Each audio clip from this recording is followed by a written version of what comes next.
best.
Good morning.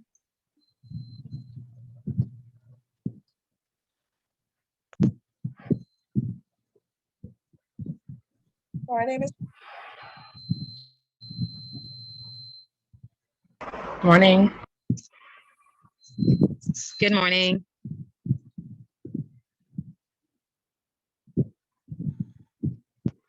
Good morning.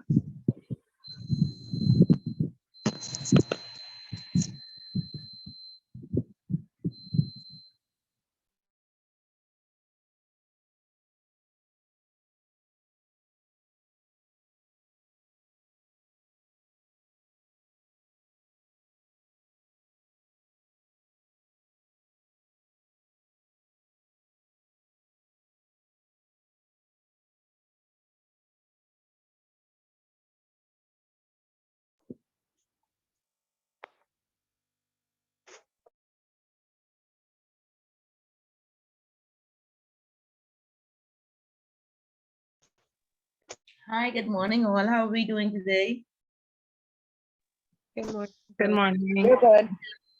Morning. Okay, excellent. So this is class 4, and I just want to break out in song and sing that song. Looks like we made it. So congratulations to all of you. I know it was very complex. It was loads of information. This is a very large class, so it takes a little bit longer for everybody to get their points across. So I thank you all for being patient, and congratulations. So, but you did it. How are we feeling about how would we've achieved so far? I feel it's getting better as we study and read. We're getting a better understanding, at least for myself. Okay, yes, very good. Of course, we know this is a discussion-based class, so you got to read and then come and ask questions, and we have a discussion. So I know it's difficult in the beginning, but like I say, each week it gets clearer, and I'm glad that it has gotten clearer for you, Natasha. So very good. You're definitely on the right track. Miss Dean has why you laugh? You weren't on the right track, Natasha. I on the right track. Oh, okay. But come, let me hear the buts. No. I on the right track. I just have to be more getting ready to what is to come. Okay. And like I said at the beginning, I'm certain after that first class, it was, we all, we considered, can we really do this? But you did it. And so, like I said, congratulations. And it is tough. It's not easy to work and go to school and then try to manage your family. So I do hope that most of you would have gotten some help at home, just trying to balance life. So so it'll make it a little easier. Miss Dean has sent out a schedule for intermediate, and she is taking registration for that now. So if you are going to continue on this journey, please contact Miss Dean. Again, we have 22 persons in here, it's a very large class. We may not be able to accommodate 22 again. So please, if you are interested, please contact Miss Dean. Go ahead, Marion. Marion, you have Good your hand morning. raised. Oh, okay, good morning. Hi. I just wanted to answer when you asked, how's it going? Okay, go ahead. I think it's going pretty good. My only question that I wanted to ask, is there gonna be like a mock, like where we could get samples maybe of, I don't know if you answered this question before, of like the multiple choice or the essay question? The homework questions are past No, exam questions. oh, And then okay. we're going to have a review class next week. So I think because I got a lot of questions about the review, I sent out the review sheet just so you could get familiar with the person that you're in the group with. Okay, so I know a lot of persons assume that this week was the review class, but it's next week on November 5th. So if you look at your schedule, you'll see that November 5th is the review class, but I sent it out a week early so that you would know your topic and you would have time to contact, your partner and arrange a time when you would, you know, get your points together. Okay, yes, ma'am, we did, Okay, we is already. that clear we with already made everybody with the review? Sorry? No, I was saying, I already made contact with, my, I guess, partners, and we're working on it, so, okay, thank you so much. Okay, okay, good. Yeah, so, like I was saying, the exam, sorry, the homework questions were all past exam questions, okay? And so don't be surprised if you see those questions on the exam as well, because, you know, of course, there's a test bank, there are various, you know, versions of the exam. And so those questions you may see again. So, you know, don't be surprised, but that's how the final exam, the essay part, like I said, they are formal exam questions and you could possibly see them again. So that's how the essay questions are structured. Okay, the 4 questions that were on the instruction sheet, they are past exam questions. Okay, is that good? So will that help, Marion? Yes, yes, ma'am, it would. I'll look back at it again. Okay, okay, very good. Okay, Forbes. Good morning. I just had a question. Somebody I know was interested in this class and wanted to know when the next session would be, please. Okay, can you contact Miss Dean? She hasn't put out a schedule for intro. I'm not certain if she's going to have another one this year or next year. So if you call the office and speak to Miss Dean, and she's there today until 3, she'll be able to give you that information. Okay, thank you. Okay, you're welcome. Okay, guys. So very good. And I'm looking at the grades, and I see that for the most part, most persons have their participation points from the newspaper. So excellent. And we had some very provocative discussions out of the newspaper. It seems like everybody is abreast and current and alert as to what is going on in the country. So that's refreshing. Of course, we know we have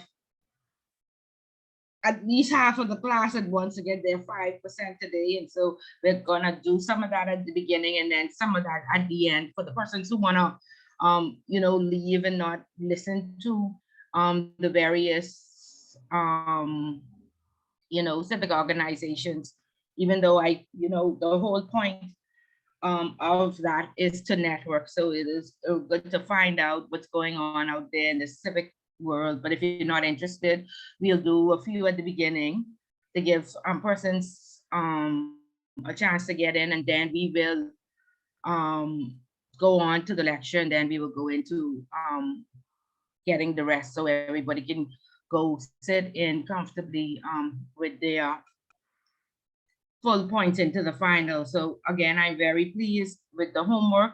Persons did an excellent job. For the most part, I think there's only 3 persons who have not handed in homework. And, you know, I did say, do not wait until the last question because you want to find out if you need some assistance or if we are on the same page and how you answer those questions. So those 4 persons, please get your homework in. I wouldn't advise you to go into the final exam without getting as much points as possible. So please ensure that you submit your homework so you can get that grade. Okay. Trevor, you have your hand raised. Yes, ma'am. Good morning. The questions on the review sheet, are they to be in essay form or bullet point forms? No, bullet point form, and it also does not have to be submitted. You along with your partner next week, when we come to the review class, you will share with us your points, and I will just confirm whether or not you would get points for that, or it's going too far, or, you know, something to that extent. So just to make sure that I know there are loads of information out there and we need to know how to scale it down. But remember, it's just 10 points and we only want the meat. We only want the meat. Okay. Okay, so Okay, and you said, okay, these were past exam questions, right? But in the exam, you'd have to actually write an essay on it. Yes. Yes, yes. So we only gave you topics, but in the Right. exam, you will write full essays. Okay, Okay. And we'll discuss that more in terms of the exam being in person and Miss Dean expecting you. When is it, on the 12th? Let me see. Let me just look at the calendar.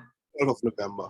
Yeah, on the 12th. So we'll speak about that next week and in terms of going in person and taking that exam. Okay, thank you. Okay. Miss- Eddie? Yes, hi, good morning, Philip. I sent you my, just confirming I received, Sorry, My you assignment were is- breaking up. Eddie, I can't hear you. You're breaking up. okay, you can hear me now? Hello? Yeah, that's better. Yeah, I just, I'm going to confirm, I sent you the assignment last night, so just wanted to, have you received it? Okay. Yes, yes, I Yeah. did. Yeah, yeah, I'll Okay. send acknowledgements. Yeah, I got some Okay. stuff up late last night, so I'll send acknowledgements this morning. Okay, just to make sure you got it. And Okay. secondly, I think the class is being going very well. I think now I was really getting into the class, now it's over, so. You know, Well, Eddie, you know what? you- No fair. Intermediate is, you can call Yeah. Miss Dean, and you've been a very valuable asset. I appreciate your contributions each week, and so I do hope that I see you in the intermediate section. Yeah, You Yeah, and yeah. Rodney. I need the two of y'all. Where Rodney is? Rodney Oh. here yet? Okay. I need both of Alright. y'all in intermediate to help me keep it going. all right. You mean, so me Okay, and me and the PLP guy, right? Yeah, yeah. Just so we can have balance, just so the Yeah, class that- can be balanced. Only the male Right. factor. That's the only thing we Yeah. need them for. Yeah. Okay, right. very good. Debbie Ann?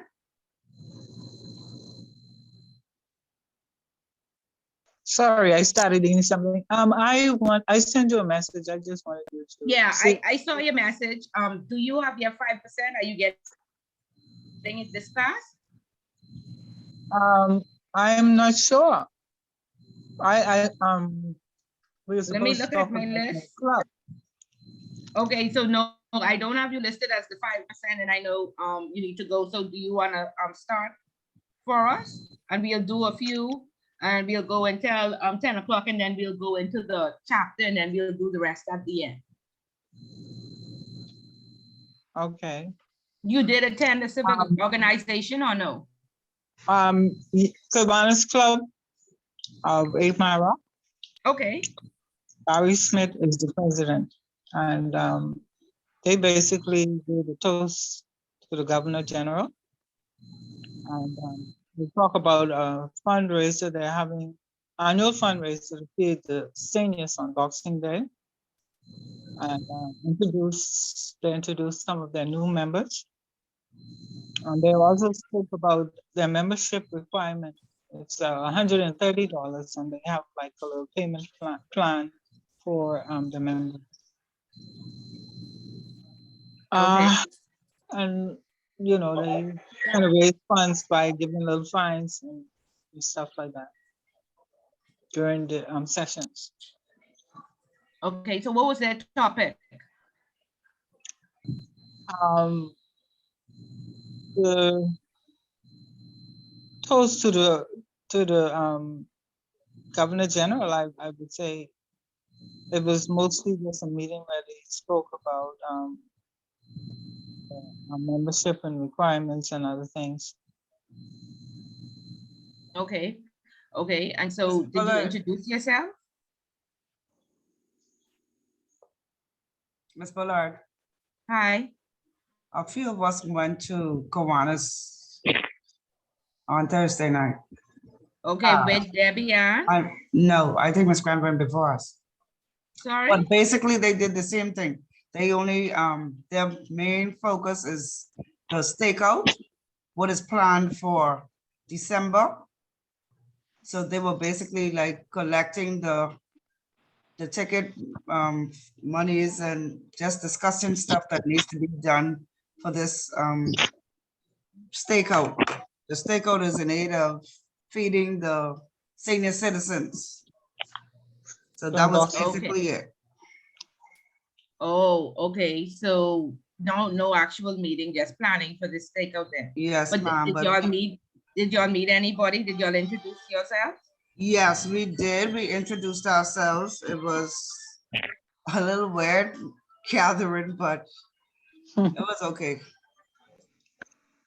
Oh, okay, so who invited y'all, or y'all just went online and y'all found this one? Lakeisha Ferguson, Oh, okay. is she in? I don't see Yeah, her. Lakeisha is here. Okay. Yeah, okay, yeah, but some weeks you'll get a great topic, and sometimes, you know, like they're having some function, so they're planning for it, so that's fine. But I do hope that you'll take the opportunity to attend another meeting and then decide if the club is for you, or if you're interested or not. Okay, so let me just get the names. Who all attended? Debbie and Anika, and who else? Daima, Lakeisha, I'm taking the names. Continue. that's it.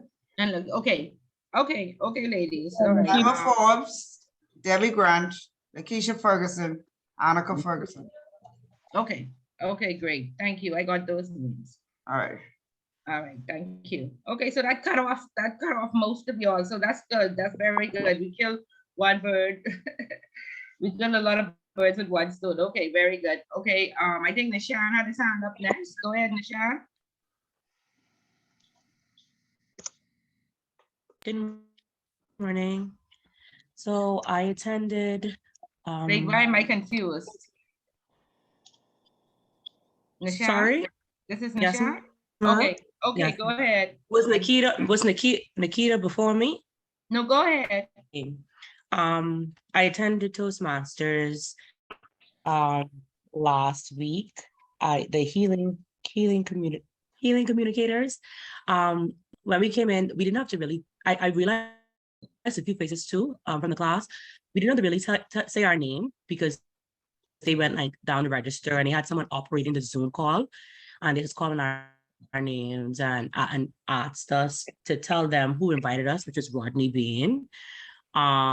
They had an icebreaker night, so they had a few speeches for the new members. Those were about 5 of them. It was an overall good experience. I ever had intentions to join Toastmasters. However, I just want to feel out the different groups before I actually make a decision. But it was an overall good experience. I liked it. It was for about 2 hours. But nonetheless, it was good. Okay, so that's what's important. That again, like I said, this is where corporate Bahamas is. You really have to build up your network. Compliance is decision based. You want to meet like-minded people who you can call and leverage off their their knowledge. You don't always have money to pay legal fees or what have you, but if you build a strong network, you can pick up the phone and say, hey, Miss Bullet, have you ever experienced this, or is this happening in your organization? It was really useful to me doing like CRS and FACA, because of course, the Bahamas did not have taxes we didn't really have taxes. And so it was a first time for us. So it was a good experience to network with persons who had worked abroad, who were familiar and who would share their knowledge. Okay, so very good, Nishan, that you found it interesting. And again, it helps you to develop your interpersonal skills. And for a very long time, compliance officers were seen as the police, a closed door policy. We don't want to approach them. And so all of this helps with us to develop our interpersonal skills, going out there, making people know that we are approachable and we are there to indeed share our knowledge. So very good practice for all of us. Okay. Yes. Sorry, were you able to hear me? My internet dropped. Yeah, Nishan, we heard you. Okay, sorry. Yeah. Okay. Yeah. Okay, Nikita Cooper. Good morning. Um, hello. Hi. Hi. I visited Toastmasters last week. It actually was an induction ceremony. They had 2 inductees that night. The president was Ms. Gail Roberts, and the Toastmaster of the day was Crystal Campbell. They basically had the 2 inductees did like a 6-minute introduction about themselves and their upbringing. And they talk about being strong and soaring and stuff like that. And that was basically it about the it was the BFM Diplomats 5981 Club. Okay, did you introduce yourself? Yes, we introduced ourselves. Yes. Okay, and are you interested in returning, or are you gonna source out other civic organizations? I think other. Okay, okay, Yeah. okay, okay, very good. Darlene? Good morning. Morning. Yes, I went on with the Island Communicators Toastmasters last week, and they talked more about life without limits. I went on as a guest. Of course, I've joined already, and it was very interesting and very informative. You know, talking about life without limits, and it made me reflect on what I'm doing right now, because with me doing this AML and compliance classes, I'm just trying to, you know, grasp and understand as much as I possibly can and I'm just trying to let myself convince myself that I can do it.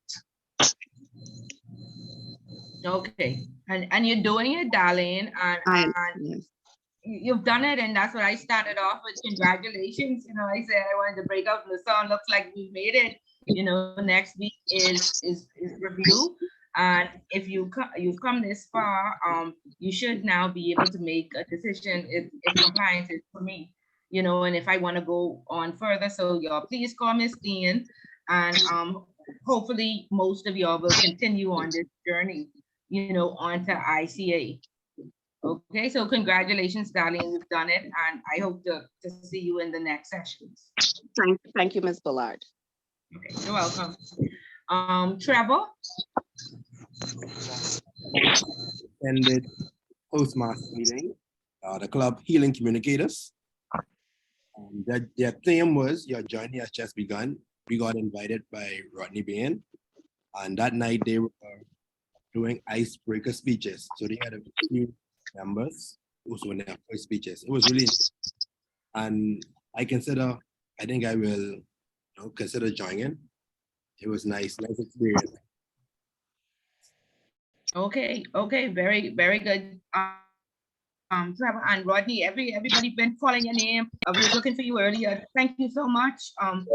You know, for the invite and making persons feel comfortable and knowing that, you know, sometimes we're just intimidated and, you know, we don't feel like we could be a part of this group, you know, but networking is very, very important in this day and age. So thank you, Rodney, for that. My pleasure. Okay, good. Celia Ford. Good morning. So I also would have Morning. attended the Toastmasters meeting by the Healing Communicators. And like Trevor would have said, the topic was "Your journey has just begun." I thought it was really interesting. I was always interested in joining Toastmasters, but like someone else would have mentioned, just trying to find one that seems suitable. And the word of the day, I guess, what I would have learned was extemporaneously, meaning spoken or done without preparation. And yeah, it's just a central theme of the new members talking about sharing their stories and how your story is power and trusting God and using control. Just never give up. Be determined and be focused, and we could all make it to the top. So. Okay, okay, Kelia, thank you for that. Again, did you introduce yourself and do you plan to join? Well, they did call on us like in the beginning to just say your name and who would have invited you, which would have been Rodney. And I do think I'll go back and test it out. Okay, and so we're very happy to have Rodney in our network. Very good, very good. Okay, Carlos George. Good morning, God. So I would have attended the same Toastmasters meeting which Forbes and Sean and Trevor attended, the Healing Communicators, and I was invited by Rodney. It was an interesting meeting, and I am contemplating about joining. Okay, excellent, excellent. So did you meet any other persons that you would network with, Carla? Not yet, other than the persons that are in the class. But like I said, I'm thinking about going back. Okay, okay, excellent, excellent. They would have given us like this form to sign up, so I would have. Okay, okay, very good. Well, it seems like it's only 9:55 and we're giving persons, you know, the opportunity. They don't like to go and listen back to the recording for the first minute. So this helps us, you know, to make sure that everybody is in the class and they don't miss any parts of the lecture. So very good. So we'll continue. I see just 3 more hands. So we'll go with Demerit, then Nuri, and then Eddie, and then we will go right into the lecture. So very good on time this morning. Go ahead, Demerit. Morning. Okay, so I attended the same meeting. I think everybody attended that meeting. Your journey has just begun, the icebreaker night. So I thought it was really good, and I'm thinking about joining. I see like 3 persons there that I knew. So yeah, it was really good. Hearing the different speeches, hearing a little bit of personal details about people that they combine in their speeches, and everybody was so warm and encouraging. So I think I would join. Okay, and definitely you can build a strong network from this group, right, Demerit? Yes, most definitely. Yes, okay, good, good. Alfonso? Good morning, Ms. Bullet. I also went to the Healing Communicators, Rodney being obviously. Rodney, hook up everybody. Rodney, I want to give you a gift. I got really. They definitely shouted him out inside the meeting as well. They did the introductory speeches, and my particularly favorite speech was the lady who dedicated a speech to her former self, who wasn't confident, who was getting bullied for being dark and all of that. I did like the meeting, and I probably would go back. Okay, okay, good. Like I said, you need this strong Bin Laden network. So please try to go back. Okay, okay, very good. Eddie? Yes, I failed to mention, I attended the AML training hosted by FIU. Okay, good. So yeah, so Ms. McCreary allowed me to attend as a student, seeing that I'm not a MLRO per se. So it was a great learning experience. I think they're supposed to send us a Zoom recording. So if they share it with me, I'll forward that on to you. And they talked about the various fraud patterns that are happening, that happened in the last year. Talking about romance fraud, email fraud, all these different types of fraud that were prevalent in the Bahamas over the last year. So it was very educational. And apart from that, they went into their AML training. You know, I mean, the AML topics such as layering and money laundering, layering, placement, and all those other things, and terrorism, financing, and all that. So it was very educational. Okay, good. And a good awareness training. Right. Secondly, with having completed an ICA diploma, what would be like the ballpark salary range for a person who is thinking about going into compliance? Okay, so it's not only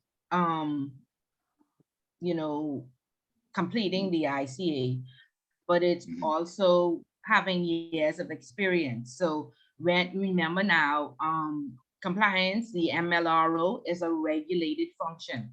And so the regulator is not going to approve you if you don't have at least minimum 3 to 5 years of experience in compliance, as well as, the ICA or the ACANS diploma. So I would encourage all of you now to, go into the compliance department as an assistant and then work your way up, so that if you do ever become the MLRO, which is normally the senior person in the department, you will have those years of experience under your belt as well. Now, you have to look at the sector. What you would make in perhaps a credit union would probably be less than what you would make in, like, say, a Fortune 500 like Royal Bank or Scotia. And then in the offshore world will of course be more, because it's more risk. So the more risk you take on, the more money you would possibly make. But I would say with the credit unions, if you have that 5 years of experience and the ICA, I would expect around $50,000. And then in the larger banks, about 60 to 75, and then in offshore, perhaps a bit more. But like I said, it just depends on where you are in the industry. Okay, sounds good. Sounds Yeah. very, very good. Yeah. Oh, and by the way, I'm Rodney. Somebody they was talking about, but just I had to defend your honor before you joined. Okay. For school money They, say should the PLP, they were saying the PLP guy, but you want to send me the invite anyway. I didn't see No, Rodney wasn't here yet. Rodney, okay, y'all two could argue that. We could argue in intermediate, y'all too. I mean, two of y'all in Intermediate. intermediate. Right. Okay, Robin. Okay, I think Robin was having a connection issue, so we'll come back to Robin perhaps at the end. Natasha? Good morning, everyone. Oh, I okay, good attended. morning. Okay, get it? I attended Kiwanis meeting on Tuesday night. That's the Kiwanis Club of New Providence. The president is Carissa Bean. I was invited by a distinguished past president named Shakira Rami, and they spoke on the topic basically is how to secure a 1-minute speech on getting someone to join Kiwanis. So they had members, they were giving them tips on how to meet someone, and how to smile with them, and how to get them to join the club and let them know what Kiwanis is all about, letting them know that Kiwanis is a global organization, volunteers dedicated to changing the world, one child and one community at a time. They also spoke on having eye contact and staying firm and inviting people to the meeting and their community impact. They also spoke on how next week will be the end of the month, the cancer month, and they're going to have a speaker named Rika Kaga, who's going to speak on her situation, how she's a cancer survivor. And November is diabetes month for them, and they're having a walkathon November 19th. So to me, they spoke on community service and things that they're planning to do as the month is coming out. And they also, what else they spoke on? They had birthday congratulations, and they had a little music, cake, and all of that. I was watching it, so I just could just see it. I couldn't taste nothing. So they's giving out, they's having a little party in front of me, and music, and collecting dues and all of that. So it was a good, I think it was almost 2 hours. It was a good 2-hour meeting. I introduced myself. I think I was the only guest that was virtual. So it was interesting. I'm thinking about joining Kiwanis because that's an outreach program to help, kids in the community and the older people. So I'm thinking about being not a full-time, because that's Kiwanis is take a lot of the year, but I'm thinking of being one of those members who visit once in a while and support. I want to be a supportive member, that to do community outreach. I don't want to be sitting up in the meetings all night. Okay. understood. So whatever works best for you, but it's good that you do want to join and lend a hand to the community. So excellent, Natasha. Okay, guys, excellent. So most of you will sit comfortably in this final exam. We'll continue to talk about it next week. So like I said, we're here now at chapter 7 and 8, last 2 chapters of the book. I do hope that you had the opportunity to read those chapters and you come with your questions so we can have a discussion. But I just want to backtrack on 5 and 6, and I just want to make sure that we grasp exactly what those chapters entailed. So of course, we looked at chapter 5 that spoke to the risk-based approach. And we saw that, you know, the purpose, we saw that recommendation 1 is the very first recommendation out of the 40 recommendations from the FATF. We saw that we switched from a rules-based approach, which used to be like a check the box system, to a risk-based approach, where, you know, we establish a profile and we monitor depending on what risk, you know, either the client or the product or the service brings to the business. Okay, and the book went on to say, you know, you establish systems and controls for this risk-based approach. You carry out customer due diligence. You report suspicious transactions. You train staff. You monitor. We looked at the Bahamas and where they were with their risk assessment overall. And we saw that, you know, some work has been done. The Bahamas had promised to submit their risk assessment to the Basel Committee in March of this year. And, you know, I read through the newspaper, I didn't see where they announced that they submitted, but we did go online and we saw that the rating had dropped from 6.34, which was like medium high, to 5.93, which is very positive, because we definitely didn't want it to go higher, right? Because we know that we would have suffered some reputational risk. Okay, and then chapter 6, the basis of chapter 6 was the statutory requirements, the requirements that each financial institution should implement once they are regulated. It's required by law. And we saw that there are 5, which is identification, record keeping, monitoring, training, and then the MLRO. Okay, so was that our takeaways? Yes. From those 2 chapters? Come on, you're Yeah. very quiet. Tell Yeah. Miss Fuller, you know. Yes, yes. Yes. Yes. Okay. Okay. Good. And so we are good. No questions on those chapters after we had a week to let it resonate.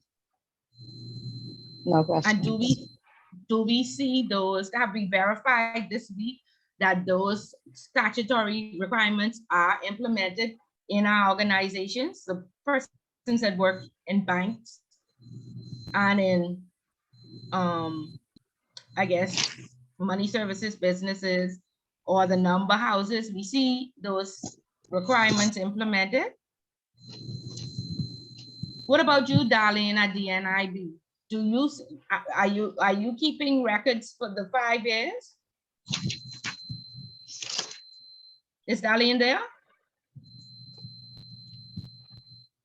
No? Okay.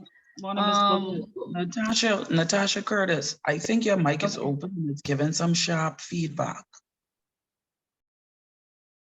Okay. All right. Anybody works in a bank?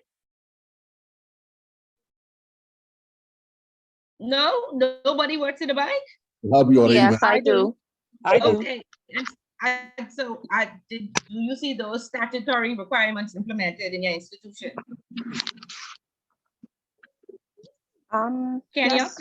Yes, we do. I know, especially with me, I open accounts. So we definitely do the identification and we do the record keeping and filing. We almost every year have to do AML training. As far as the monitoring part, the monitoring and reporting part, I wasn't able to confirm. But the first three Okay. for sure.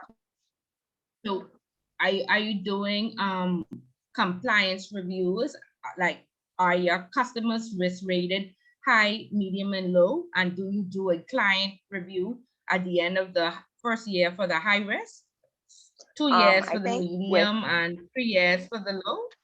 with high risk customers, they are, I think, risk rated every year, especially the PEPs. Right.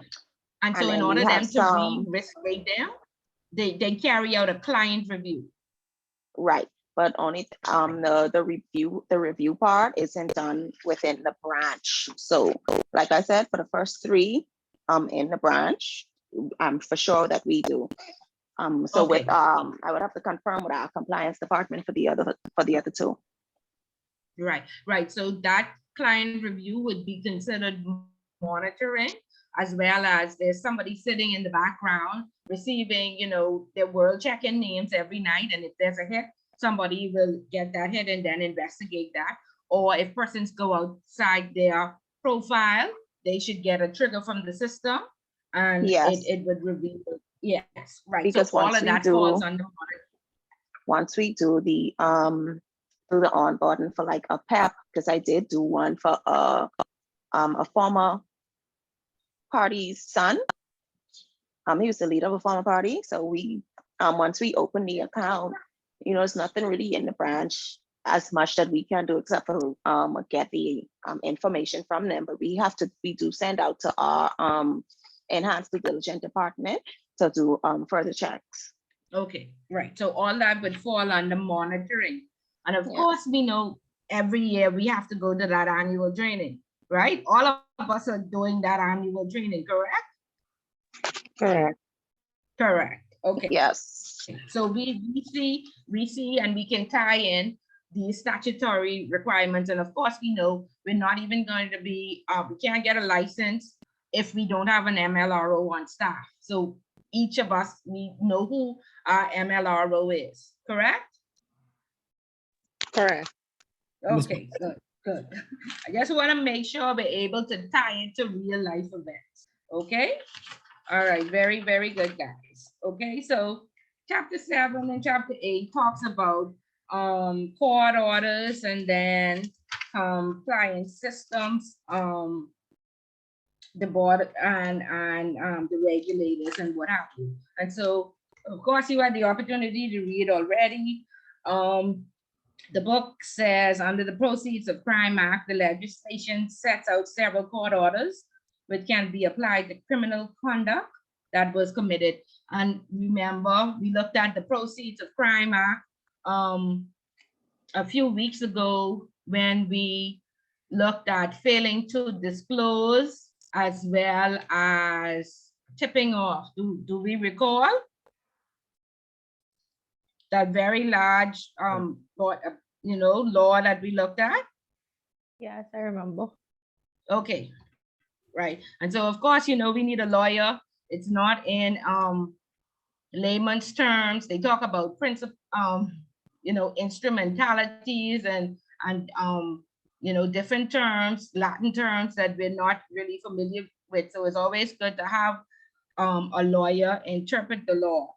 So in that same body of law, POCA 218, it sets out various orders that persons would be sent into institutions, and persons can be sent, like a freezing order, a restraint order, unexplained wealth order, monitoring order. Okay, and so these orders fall under various categories, at least 4 categories. And I'm just trying to pull up POCA 218 so we can remember, just have a visual what Ms. Bullitt talking about, because sometimes I don't think we're able to make the connect. Okay, so remember when we looked at this for tipping off Proceeds of Crime Act, and it's important to make sure it's a 218 version. So all these orders are embedded in this act.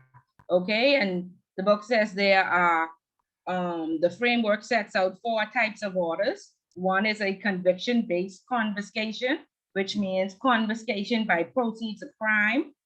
There's a non-conviction based civil forfeiture, confiscation through a judicial proceeding. Then there's unexplained wealth. As we now know in the newspaper, Ambassador, what's her name? Alma Campbell. Her and her son were charged with defrauding the Ministry of Tourism. And one of the things that they confiscated was her BMW, because she could not explain where she got the money from to be able to afford this BMW. Another guy along who got arrested with her, the Wallace Curry, he had a private jet.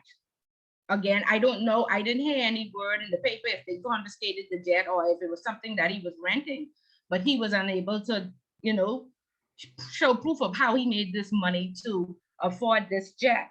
And so that BMW was confiscated, and I think they reported just this week that it's going to be returned to her. So I don't know. They're saying that the court order that they put out for the BMW has expired. So now they're going to return it to her. So they didn't confirm whether or not she proved how she could afford it, but it's being returned.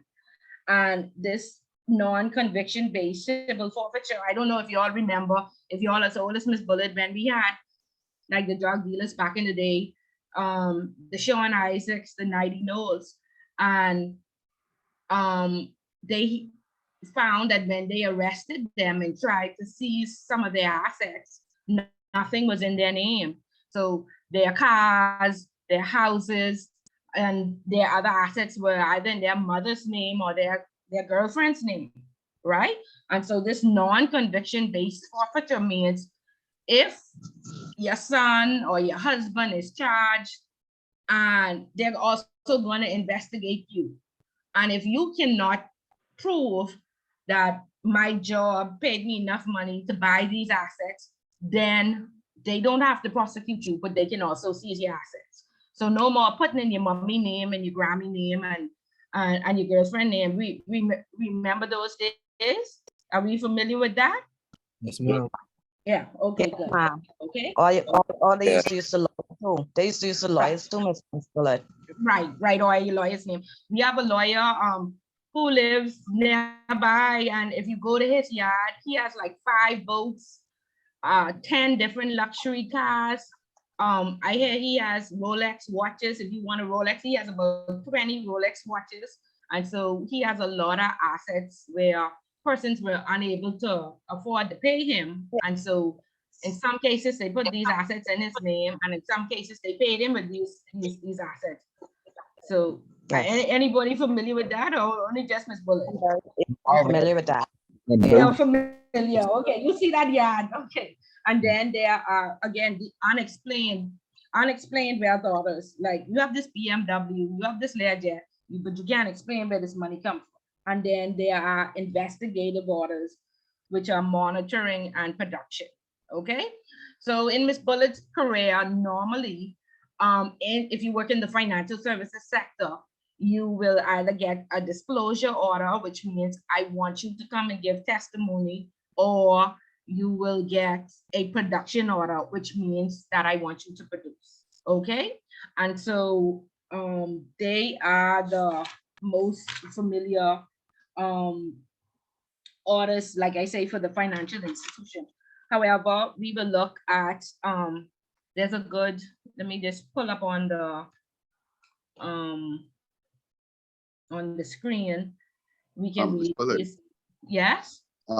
In question, as it relates to the Proceeds of Crime Act, you also stated that it's a standalone act, which means that you don't have to necessarily be connected to another crime. In other words, you don't necessarily have to be convicted of a particular crime for that act to kick in. Once there's suspicion that you engage in money laundering or whatever, they could seize that. Now, as it relates to drug dealers or persons who are being convicted, I've yet to hear lately of any persons, especially with those who've been convicted, if whether if there was ever forfeiture order, civil of all the proceeds or things that they were found in their name. Like the prosecution don't do that no more. Well, what I've seen over the past years was that the media is not good at explaining, there are details and they say, well, we see is this, but they don't call out the correct terminology as under which order. So the media does not print it. So it's difficult to find them online. And then, of course, they used to drag the persons before the court, right? And then you would see this face, you would hear this name, and you'd be like this Miss Bullet from class, being sure, and then you see the face, oh my God, that's Miss Bullet, right? And so they stopped that. Of course, because there's a lot of retaliation. And so you would find, I don't know if it's, for confidentiality purposes or because of the retaliation, but they stopped printing fine detail. Now, Supreme Court is online and you can't go into the Supreme Court, but people really do that. You know what I mean? So they just making it harder to access the information. But in your research, you'll probably find US cases that will say monitoring or freezing. The most common one I see in our papers is unexplained wealth, because that deals primarily with PEPs, politically exposed persons. Mm-hmm. Yeah. And, and also too, you were saying, what is the production order again? What is the to produce? So what happens is a suspicious transaction report is filed to the FIU, and once they get that report, they will analyze it, and more than likely in that report it'll say that I find Miss Bullet suspicious because she's a government employee, she makes $2,000 a month, and she deposited $50,000. So the FIU will say, produce a copy of that transaction. Produce her KYC, which means give us a copy, send it to her. Okay? And so that comes in the form of a production order into your organization. They want copies for their evidence and so they can investigate. And then they turn all this information, after they see that it's an actual, could be an actual criminal offense, they turn it over to the police. I think they have a police division within the FIU. Okay.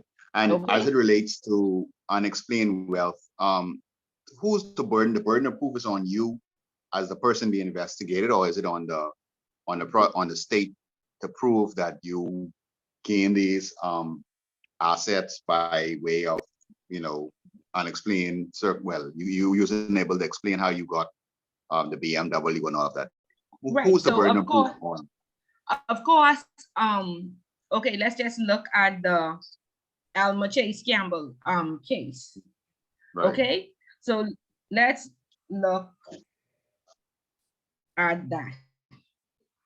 Now, her son was already on bail for defrauding BPL, correct? This is Damalis Curry, who is a new entrepreneur, who the air freshener that in the bathrooms, he just started that business. So a startup business, somebody working for government who we know what her salary is, and her son already out on bail for defrauding BPL. They walk in, they're accused of $1.2 million from the Ministry of Tourism, right? And so from that $1.2 million, I guess everybody got a share. This guy started flying around on a private jet. They bought these luxury cars. He gave his girlfriend some money. Okay, and that's all fine and dandy. But now you're accused of stealing this money from tourism. Can you prove to us, outside of the $1.2 million that you stole from tourism, how you could afford this BMW on your government salary? With all, remember now, we have your pay stub with all these deductions that are coming out. Can you prove to us they own a law firm, how your law firm made this money? Okay, And then, of course, it's an established business. You should have some financials. And again, they ask through a production order for you to produce your financials. Now, when you produce your financials and you see that your revenue for the year was only $20,000, this BMW costs 50-something thousand, how you afford that? Right? So then it now falls under unexplained wealth. Now, if you sold a piece of property, if you got an inheritance, and you can say, well, this is how I afforded it, then you wouldn't get the unexplained wealth order or further charges for money laundering. Okay? I have a question with this one. What led to them being highlighted? Because I only heard about how they got caught and got caught, but I didn't really hear, I don't remember hearing at least what really raised the red flag for them to notice it. Well, I what happened was, I think there was a Royal Bank check. Mm. And then when they cashed it, they transferred it to his account. And when, I guess, tourism accounting department saw that we didn't authorize, like, what is this check for? We didn't authorize it. Then, you know, they started to investigate that this money was actually stolen or it was a fraudulent check, because normally you would have an invoice to say, and approvers, at least 2 persons approving a check, right? And so when the check came back cleared, it was like, but we didn't authorize this. So this had to be a stolen check. You see, it said Chase cashed the forged Ministry of Tourism check made payable to their law firm. So she would have had to steal this check and you know, sign it. They went into the Royal Bank, cashed the check, then they transferred $465,000 to the Marlis Curry. And then he gave his girlfriend $44,000. So his girlfriend even was arrested, but then I thought he pleaded guilty, which meant he should have been arrested and I guess sent to prison, but he's out on bail. They say they denied bail, but a Supreme Court freed them a short time later. Right? But my question is how, I mean, in terms of like how they really thought they was gonna get away with it. To me, it sounds, because when people do stuff like this, think about it. Eddie, he's getting away with it. He's getting away with it because he was already on bail for robbing BPL or defrauding BPL, correct? And so what institutions, this is why we read the newspaper every day, you know, not only to discuss with our CEOs and to keep the institution abreast, these things are in the papers. And so when you see these names from his BPL charge, you should have been putting his name in the system, finding out, of course, we know from this, they had an account with Royal Bank.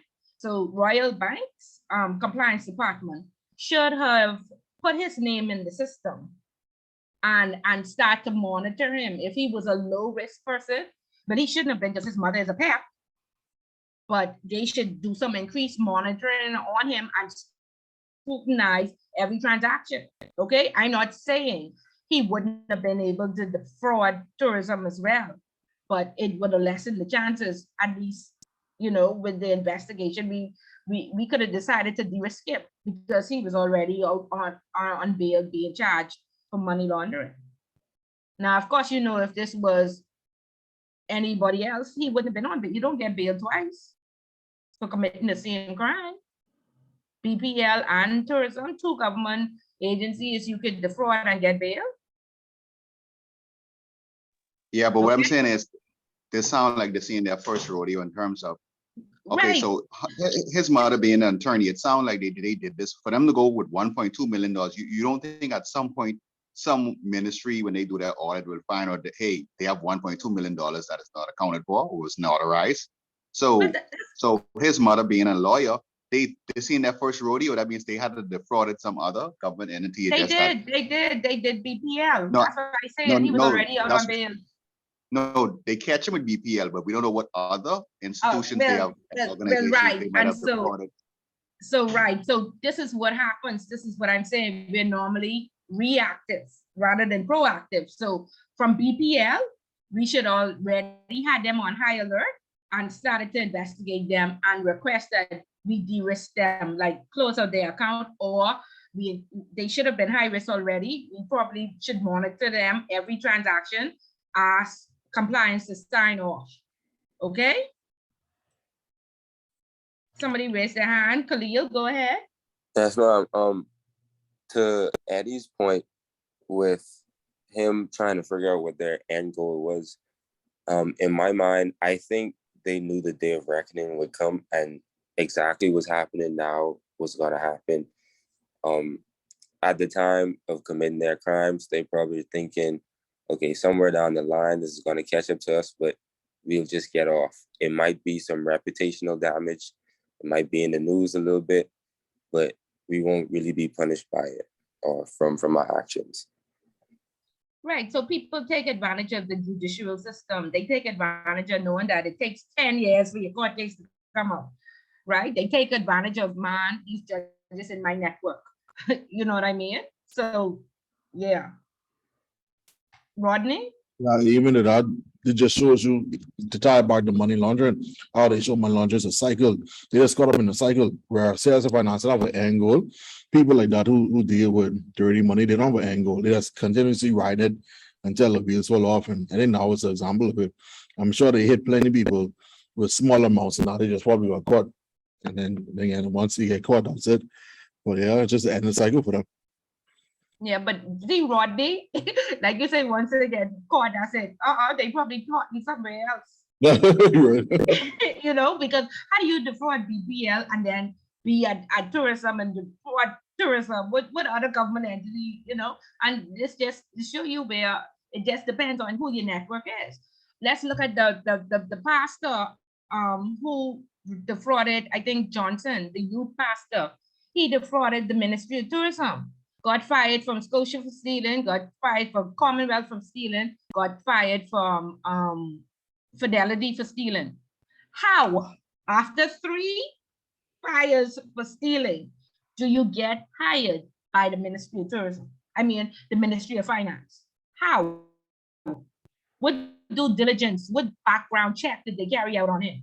And again, all I could say is that the person who hired him, the person who hired him must have needed a second signatory and already know that I got this my choice. Johnson is my choice because we don't know he's a thief. So when I approach him and say, listen, I see a loophole in the system and we can thief this money, I already know he down for that. So I can hire him. That's my only thing, because your 4th time and you still getting hired. I don't get it.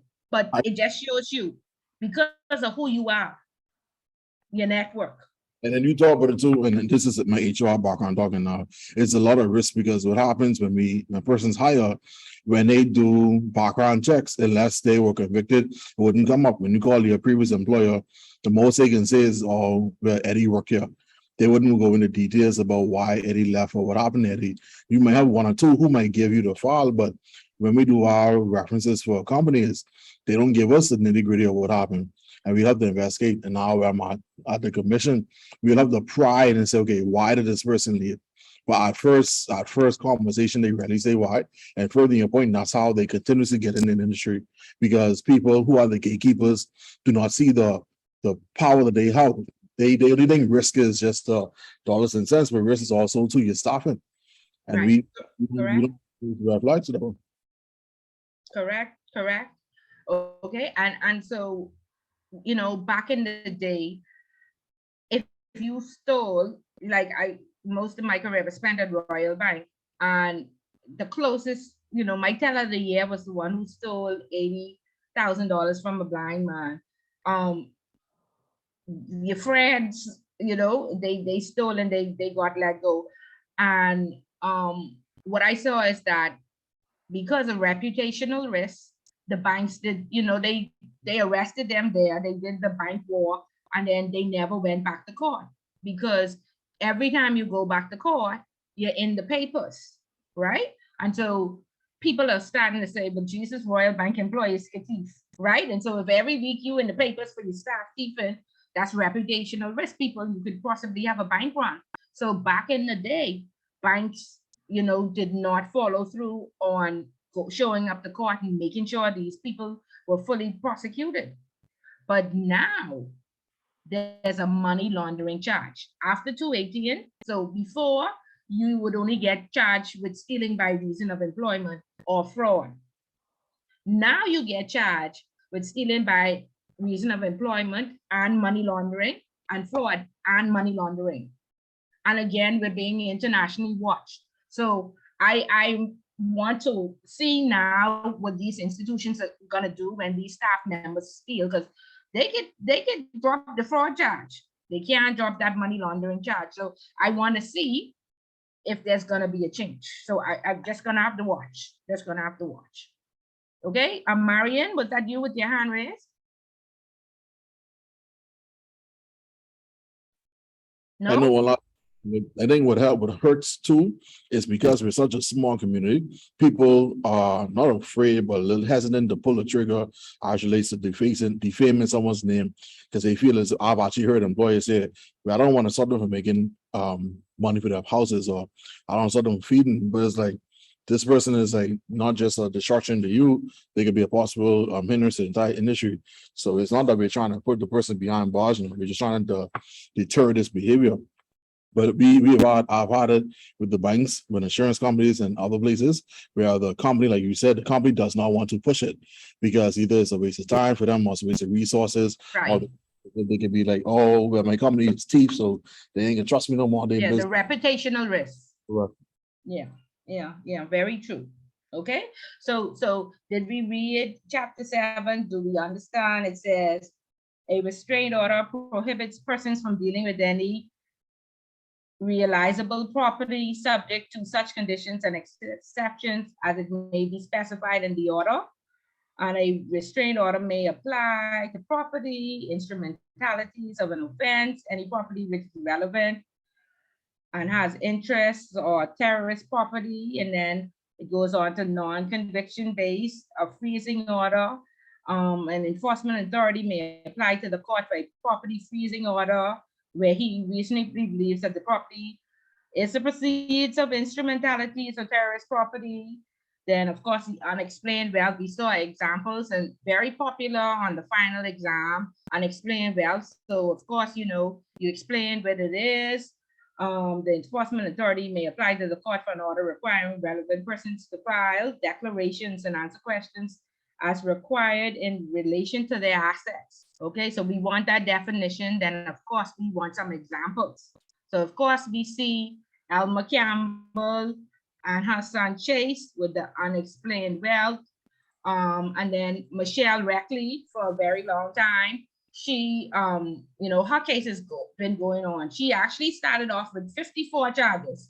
She was the head of urban renewal in Freeport, but a lot of her charges were dropped because at the time of her crime, which is in 2016 and 2017, these orders were not in Bahamian law, and so they were dropped.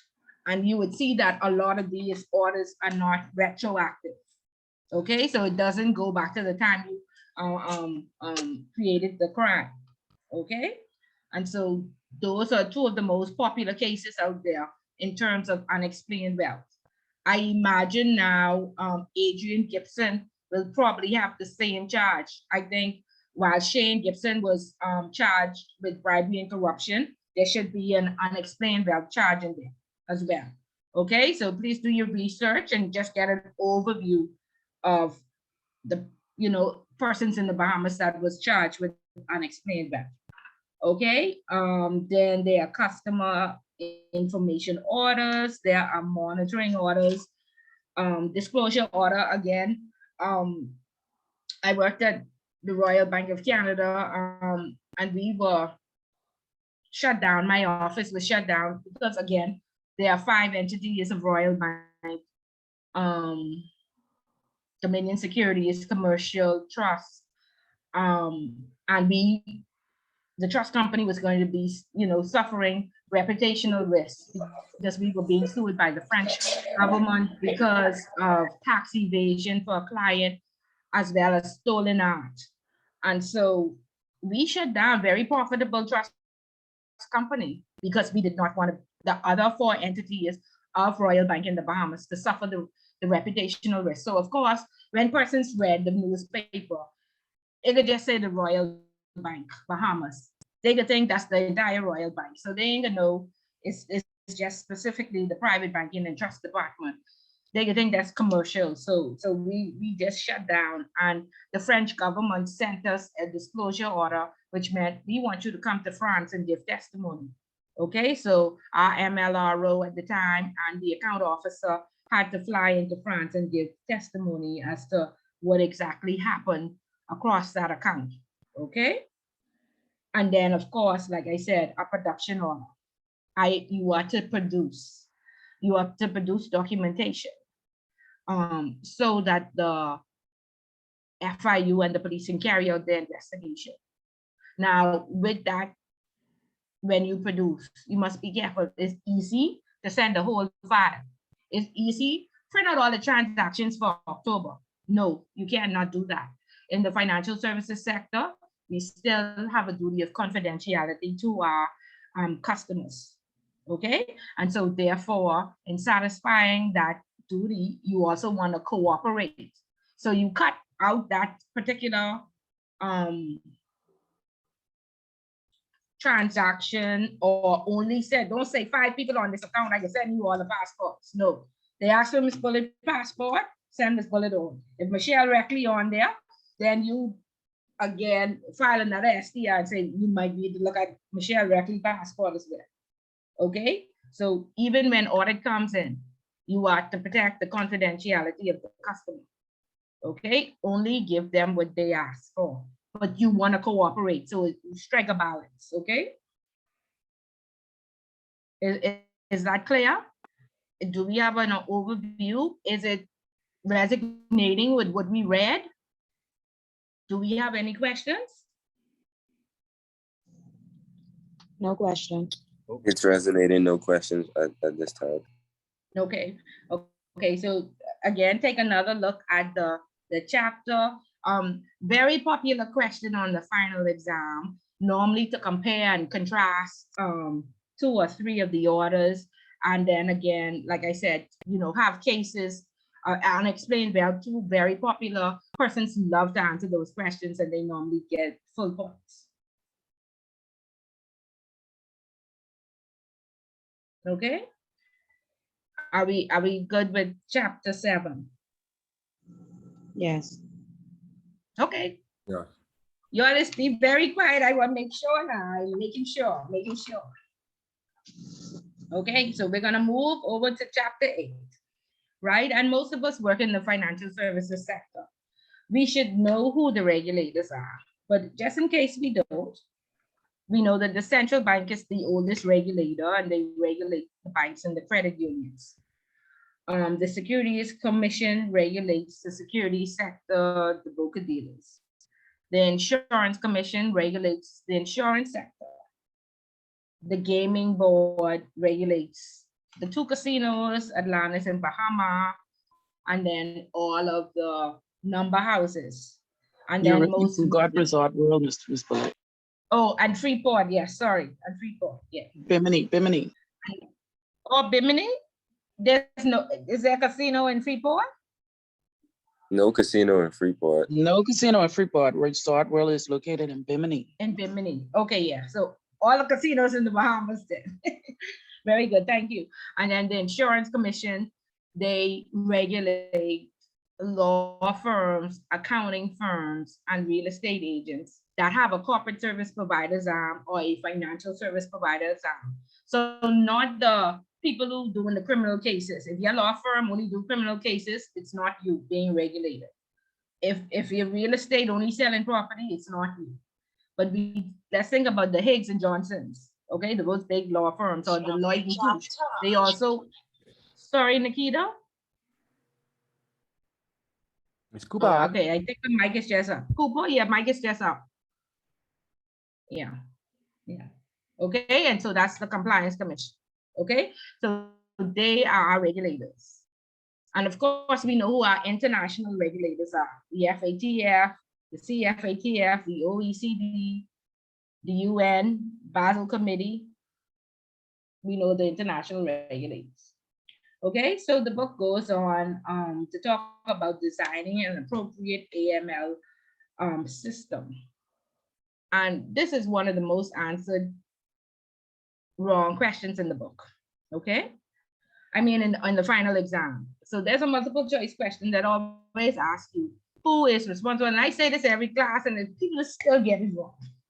Y'all please get it right. Okay, so they ask you, who is responsible for the anti-money laundering framework in an organization? Board of directors, Okay. right? Board of The board of directors. directors. Wow, y'all smart. Miss Bullet done tell y'all this. But First everybody, Well, first class, I You tell mentioned it First in the class. first class. all right, so if none of y'all better get this wrong. Everybody puts the compliance department or the AML department. It's not. Okay, it's not. All right, so the board of directors is very good. They have the primary responsibility for the framework. What happens is the board is not in there every day. So the board delegates their authority to, senior management. They come in every 3 months.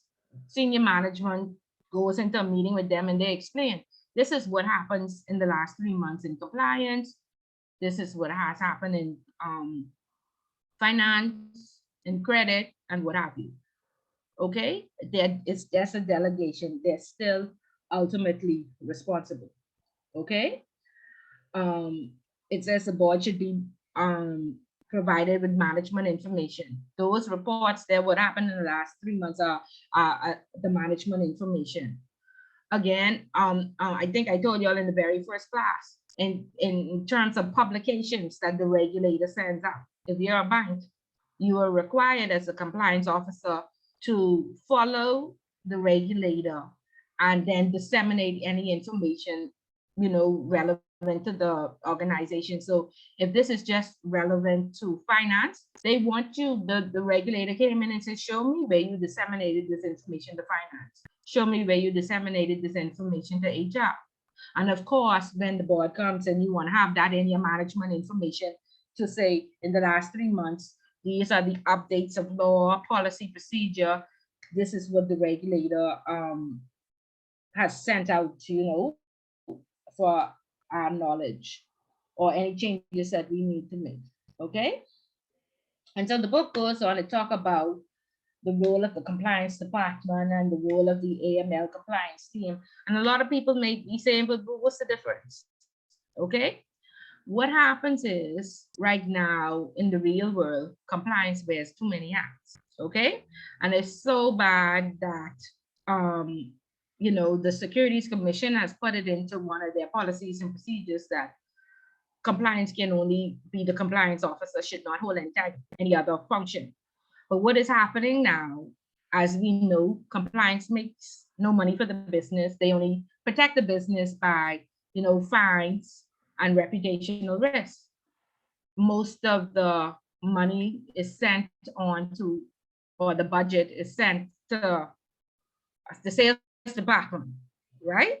And so therefore, when we hire one person, we get have 800 accounts.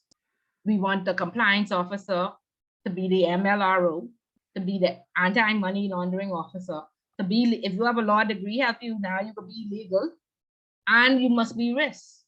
In some instances, use corporate secretary even. Okay, so we find these positions being overwhelmed. And again, the regulator has done a very good job with ensuring that too many hats are not worn, because when they approve you, they ask for an organizational chart.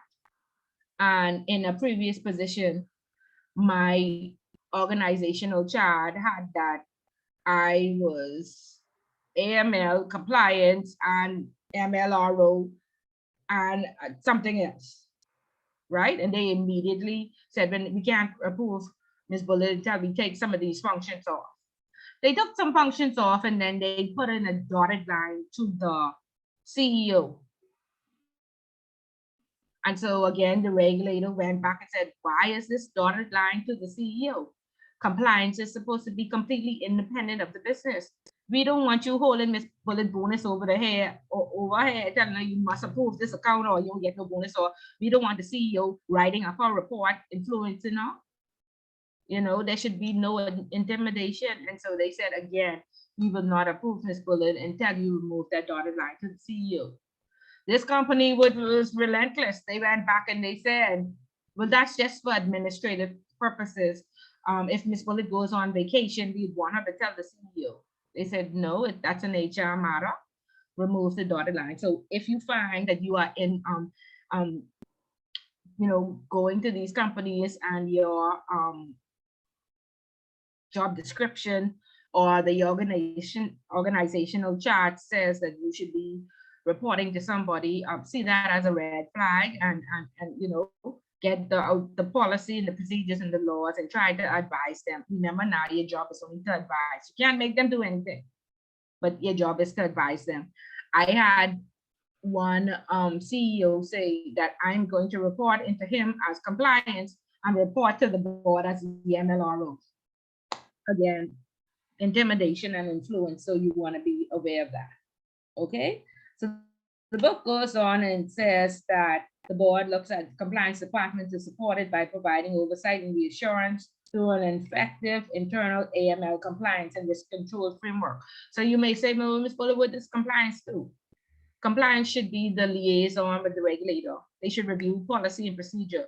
They should review job descriptions to make sure that persons are carrying out the correct function. There are lots of surveys and forms that need to be filled out. It's an entire job for compliance. Okay, then the AML department should be looking at those hits and triggers that come out every day. They should be approving accounts. They should be approving transactions that are high risk and following through on investigations. And so it should be split. Both should be able to relieve for each other. But again, in order for you to know these clients, you need metrics. You need to know how many clients you have in your organization. You have 800 clients, it can't be a one-man band with an assistant. It'll never work. Okay, so know how many clients you have, and if you deal with various countries or jurisdictions, you should have an Asian desk, because that way that person will be able to pick up patents within Asia, and a European desk, and a Latin American desk, okay, with somebody who speaks these languages and can, you know, advise you properly. All of that just helps you to, like I say, develop patents, see what's happening in Asia, pay attention to one. You can't be reading 5 newspapers from different countries around the world, okay? All of this helps you to be effective. So that structure in place and those metrics are very important. And I really hope that the regulators in the class, they push that, because that's important. And then you would know that, you know, normally, if you're a senior person, you should probably have about 50 high-risk persons. And if you're junior, you could probably have 100 low and medium. Okay, but people are overwhelmed. They can't get through the day, and they can't pay attention to red flags because there's so much work to do. Okay, so that's a very big problem in compliance departments today. Because of the lack of budget, there's a staff shortage. They're always understaffed and overworked. Okay, so yeah, be aware of that. Okay, the role of the AML compliance team, responsible for identifying AML compliance risk, determining the risk appetite of the business. Do we do business with PEPs? Do we not do business with PEPs? Do we do business with Russia and Iran, or we don't do business with high-risk jurisdiction? And if we do business with high-risk products and services, are we accepting bearer shares? Are we not? Are we going to do correspondent banking accounts or not? Are we going to do Russia and Iran or not? Okay. Determining processes that should be implemented to review the AML risk management system. Again, Ms. Bullet teaching this class. The food fest was last week. I won't go to the food fest. I get no money. I go and commit a crime. right? So the risk assessment is only as good as the day it was completed. For administrative purposes, just like we risk rate clients, we risk rate products and services. So some will be high, medium, or low. You can't review everything every day. Okay, that's another problem that companies feel that you should be compliance and risk. Risk is an entirely different department. Okay, they work closely together, but you should have a risk officer, a compliance person, an AML person, and an MLRO. Depending, like I said, if you have less than 100 customers, then it's fine. If you have 800 and 900 customers, there's no way somebody can know 800 people. And again, the premise is to know your client. Okay? Then it goes on to talk about the MLRO. This is the approved person. Again, enough education as well as enough experience. The regulator will approve you. You are to receive those SDRs, evaluate them, decide, are we going to file this with the FIU? Then you write a long report, give them information, and then you now liaise back and forth each time, you know, if there's a production order sent and they want you to produce, and then they tell you to hold the money. Each time the client wants funds from that account, again, you don't want to tip them off. So you don't say, the FIU have this or no. You don't say that, okay? And a lot of businesses, when, you know, wires come back and they need additional information or funds are on hold, and we are the front office and we talk to clients, the first thing we say is, or compliance want more information, or compliance have this on hold, or wrong terminology. That's a form of tipping off. Okay, so ask your organization, you know, how can we ensure that we don't tip off by our responses? Okay, and then it goes on to talk about the MLRO being the point of contact, the final journal disclosures, act without influence for management. And so that's why it's important that you look at that organizational chart and there's no reporting to a CEO or anybody within the organization. You report to the board, okay? You must be completely independent. And you know, in the real world, it doesn't really happen, because almost every job description for a compliance officer, MLRO, they ask you for CRS and FACA. You are the checker. So you shall not be operational. And if you are operational, then we have no proper segregation of duties. And we have a checker checking a checker. Okay? So we have some more work needs to be done to ensure that compliance is free to completely check. Even with client reviews, one organization say, oh, our compliance department does our client reviews. How? When compliance does not speak to customers, and a part of the review is picking up the phone and calling the customer, or flying out to the customer and saying any changes, any, you know, did you get married, any new jobs? So yeah, some things need to be done in the industry to ensure that we protect the integrity of the department. Okay, and then it goes on to talk about the role of the internal audit to prevent, detect, investigate. It's an independent function as well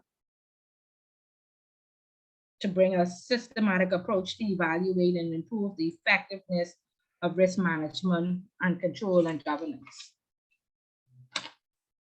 Okay, so guys, any question? Is there anything that was not covered from what you read, or any, you know, anything in your mind? Hey, Ms. Bullet, the questions on the appendix, will we go through them?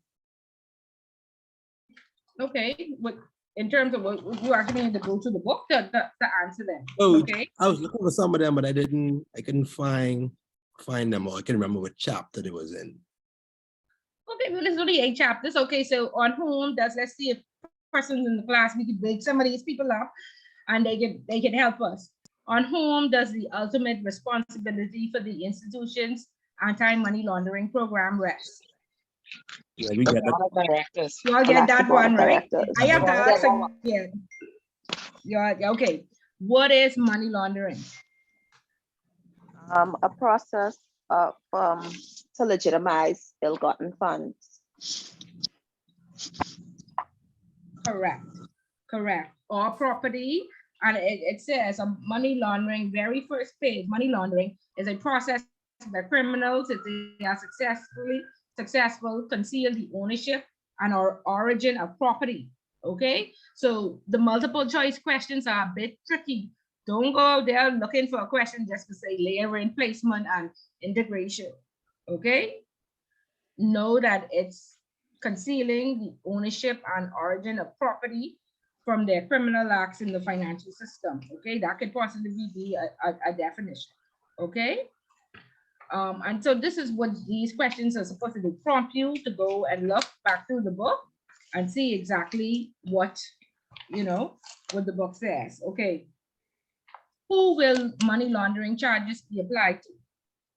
Of course, we know that there are 21 crimes under money laundering, right? So this is the tax evaders, the human smugglers, the drug dealers, the people who commit fraud, the people who do counterfeiting, correct? Okay. How is money laundering used to help finance terrorism? I Look think on it's page, used, go ahead. it's used to help finance terrorism because, you know, they conceal where the funds are coming from, and like they would use the false charities and stuff to Correct. get to support the terrorism. And extortion. And buying Theft. weapons, stuff like that, eh? Sorry? Yeah, Yeah, any them- criminal act that Yeah. yields a profit. Yes. Okay, very good. Is new legislation needed with so few charges each year? Of course, we know that the Bahamas used the staggered approach, because remember now, compliance was born in 2000 when we were blacklisted for the first time. Along the way, we put in laws, policies, and procedures, because really it closed out a lot of our financial services sector. Firms could just not afford to put in a $1 million system or hire analytics department or, you know, train people every year. That's expense, right? And so we use the staggered approach. There were a lot of loopholes in the system. So everything was updated in 2018. There were some changes. Remember, we were deficient in 22 of the 40 recommendations, and those updates have been, you know, the CFATF did their report, showed where we deficient, and we did major updates after 2018. So now persons are hired, they need to be trained. Once they are properly trained, they will be enforced. So we're on a learning curve. And then, of course, we know that the 2 years of the pandemic threw us back, you know, a little bit. So I would say they just need to be enforced now, because I think we have sound legislation. They just need to be enforced with the 2018 updates. Okay. Why is anti-money laundering, countering the financing of terrorism regime necessary? To protect. Why we need this framework? It protects the integrity and reputation of financial institutions, and also Yeah, minimize the financial risk. services sector. Minimize risk. Right. And also help deter crime and terrorism. Correct. What can members of the public do if they are concerned about the reporting requirements? Now, again, the law says anybody can file an STR. However, if you work with the Royal Bank of Canada, the Royal Bank of Canada has their MLRO on staff. And so that person reports on behalf of Royal Bank. That person reports on behalf of Scotia, whomever is Scotia. But as a concerned citizen, like I said, somebody in the other class, that I'm concerned about those Middle Eastern people downtown. So I'm gonna file an STR. Or being a nosy neighbor. Right. I'm concerned about those jewelry stores. I'm right. So you're filing that on behalf of concerned citizen, not on behalf of your company. Don't take it upon yourself to file on behalf of your company. Okay. If you feel like you need to blow the whistle, there should be a whistleblowing policy within your company, and you should confidentially make a report to the regulator and ask them to investigate. But don't go if your company does not support it, and unless it's a fraud, you either leave and report them in confidence, but you can't send that report on behalf of that company if they don't agree. Remember, you are just there to advise. Okay. Are the AML CFT reporting requirements a breach of privacy? No, the FTRA says that this act, the Financial Transaction Reporting Act, supersedes any other law. And under the Bankers and Trusts Act, we do have a duty of confidentiality to our clients. However, the FTRA supersedes that when the FIU is questioning, or the police is questioning. So no more secrecy laws or whatever, but there is still a duty of confidentiality, and that is why we only give them what they ask for. We cooperate, but don't give them the whole file unless they ask for the whole file through a production order. Okay, how are suspicious transactions handled? When you walk into an institution, you open up an account. When you open an account, you produce KYC documents, passport, proof of address, job letter. The institution corroborates that information. Make sure that Rodney went to KFC and he made this amount of money. And so he could deposit that $50 every week.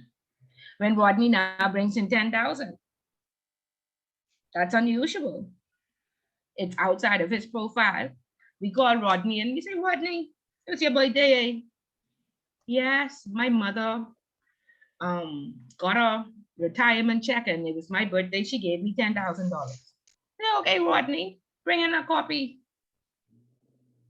Bring a copy of that check or where she retired, the letter of retirement. Okay. And then we don't need to file something. But Rodney say, Miss Bullet, I hit a little lift. Me and my boy do a little deal, and this was my cut.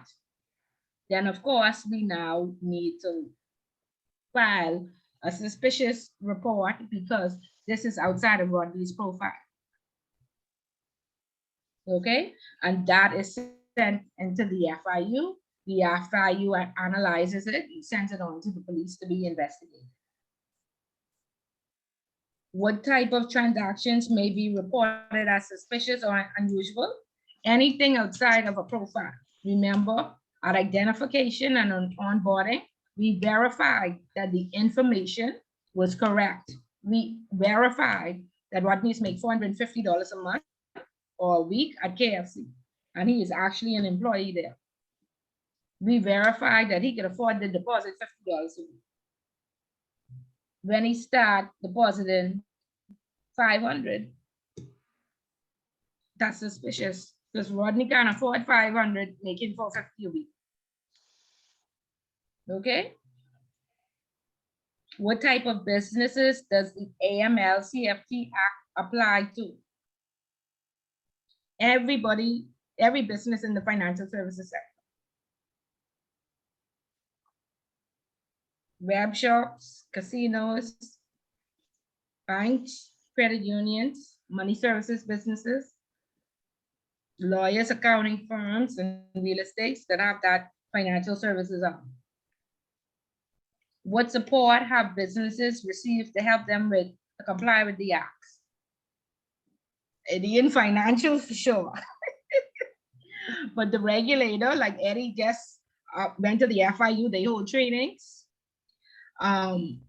They hold industry briefings when laws come out, so you can ask. They send out white papers to say, if we put this law in effect, how would this affect your business? And they have a period where you could comment. They take your comments into consideration. And before 218, you know, you used to hear from the regulator once every 6 years. Now they have analytics departments. They have people there. The communication lines are open. You pick up the phone and you call them. If you have a question, they're very forthcoming. They're very helpful. Okay. What about Caribbean islands or other ethnic communities who send money overseas? Again, that's the money services businesses. They are now regulated by the central bank. There is a moratorium on money services businesses licenses, but too many of them were popping up and they are considered cash intensive. And then we also need to be cognizant of the amount of money that is leaving the country, you know, but that's another discussion we'll have. A customer comes into the bank and appears to be ill at ease, waiting in line in the teller line. When the customer gets to the teller, he becomes exceedingly nervous and asks for a large cashier check to be cashed and dispersed to him in $100 bills. What should the teller do after completing the transaction? Again, I would just, you know, point it out to my manager, ask them to watch. You know, not everybody is money laundering. There are legitimate businesses. I had a millionaire who was absolutely afraid of money and used to bring a plastic bag and say, Miss Bullet, put the money in the plastic bag. And if it's short, that's okay. I say, no, sir. If it's short, that's Miss Bullet's job. Go on. You have $10 million with this bank. I just slowly work bank, you know, I said, I am going to get my manager. We are going to count this money out to you. We are going to put it in the plastic bag and tie it up and tape it. You could go outside in your car and I will then bring it to you with my manager watching by the door that you get, I didn't open this, and then you could pull off and do. And he came in about 2 times a month, and that's what we had to, $10 million, afraid. Okay, so again, always get somebody to be a witness, and if it is indeed suspicious, then you file an SPR or an internal unusual transaction form, and you file it, you send it into your MLRO to investigate. Okay, but that's the importance of knowing your customer. And I can tell you, when I was on vacation, that man did not get money. If I wasn't there, if I was out to lunch, he would come back. $10 million.